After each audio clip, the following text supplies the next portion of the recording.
So this is a quick video to test the performance of my machine doing an installation of an Android emulator BlueStack that I'm installing.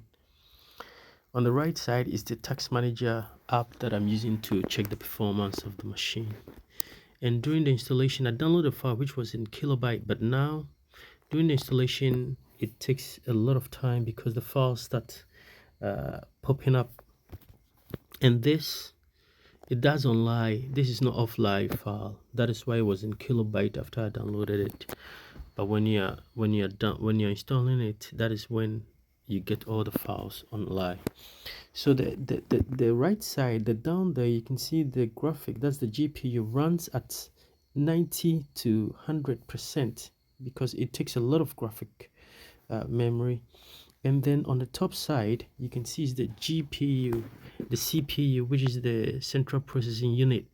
That's the processor. It takes a lot of processing power too. That's 90 to 70. That's i6, i5 with 6 gen, 2.7 gigahertz, and it's 4 core, which means that 4 of the 2.7 gigahertz is what it's using. But the memory and the hard drive is stable because I'm using an SSD, not an M.2, but a normal SSD. And it takes a lot of space, a lot of time. So it consumes graphics and then processor a lot during installation.